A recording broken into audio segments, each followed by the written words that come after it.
Belanya muni kotak wana sisa patimo kasapeka sunamura amsayo. Patimo ke shamaka gumoti timan chakawa steel foot bridge. Belaikena kirma sisa hanai mathak tonjak bani talsa mathak samuni yaglo. Fasala azam chaka haino hai borok thang hai laisuni bagi klogari jaka. Piama tabuk sumuka obono samung khaide karinyo talsa mutuk tomoni yaglo bahake azam chaka klogari ka obon tabuk sumuka tor. এটা দীর্ঘদিন যাবত বন্ধ ছিল, কেন বন্ধ ছিল?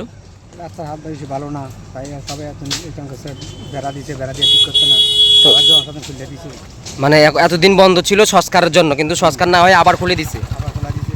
তো এই যে চলাচল উপযোগী ছিল না বলে বন্ধ করছে, এখন যে আবার যে চলাচল করে তারা কোনো বিপদজনক হতে পারে কিনা? বিপজ্জনক হলে কি হইব, আর জনসাধারণ চলালে তো এটা খুলতে হবে, তাহলে খুলে দিচ্ছে। তো সংস্কার করেনি কেন দীর্ঘ এক মাস? এটা তো সরকার জানে কি, নগর পঞ্চায়েত করতে পারে, এটা করছে না। কি চান আপনারা? আমরা চাই সুস্থ ভালোভাবে ঘর, তো তারা তো করছে না, দিনে তো জ্বলন্ত সেতুটি দীর্ঘ এক মাস যাবত বন্ধ ছিল, গতকাল রাত হঠাৎ খুলে দেওয়া হলো, মানে কি কারণে বন্ধ করেছিল প্রথম অবস্থা? আসলে আমরা যতটুকু জানতে পারি, তারা এখানে কিছু স্থানীয় লোকের কাছ থেকে আমরা জানতে পারি, বললো যে এটা মেরামত করা হয়নি, মানে এটা অবস্থা আশঙ্কাজনক।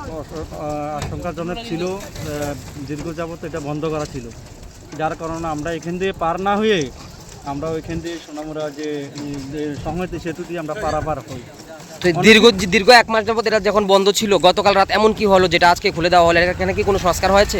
কোনো সংস্কার হয়নি, আপনারা দেখুন, আপনি নিজের চোখে দেখছেন, কোনো সংস্কার হয়নি। দেখুন এখানে অনেকগুলা মরিচা পরে গর্ত হয়ে গেছে, কোনো সংস্কার হয়নি। তো যেমন যে জায়গায় সংস্কার হয়নি, তাহলে আবার কিভাবে চলাচলের উপযোগী? তাহলে কি এখানে মানে জনগণ যে ক্ষুব্ধ, তাদেরকে ক্ষুব্ধের মুখে না পড়তে হয়, এই কারণে এটাকে মুক্ত করা হয়েছে?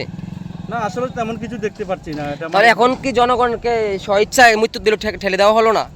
এটাই তো বোঝা কারণ যে রাস্তাটি এক মাস বন্ধ ছিল সংস্কারের অভাবে, এখন আবার সেই রাস্তা দিয়ে চলাচল করতে দেওয়া হলো। এটা তো দেখা যাচ্ছে আসলে সংস্কার হয়নি, তারপরে খোলা দেওয়া হয়েছে। আমরা তো যতটুকু দেখছি দীর্ঘ এক মাস যাবৎ আগে যেরকম ছিল সেরকমই দেখছি।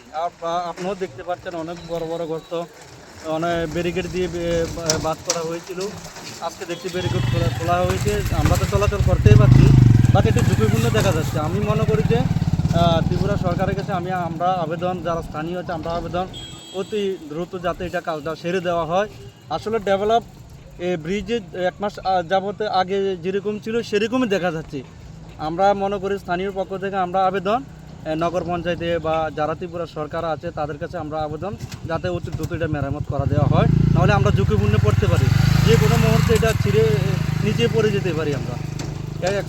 অ্যাক্সিডেন্টের কবলে এখানে তো অনেকগুলো অ্যাক্সিডেন্ট হয়েছে শুনলাম। হয়েছে, অনেকগুলো অ্যাক্সিডেন্ট হয়েছে, আমরা জানার মতো অনেকে অ্যাক্সিডেন্ট হয়েছে, আমরা দেখেছি, স্থানীয়দের মুখে কাছ থেকেও আমরা শুনেছি। আমরা এটাই আবেদন যাতে অতি দ্রুত এটা তাড়াতাড়ি যাতে এটা ডেভেলপ করা হয়।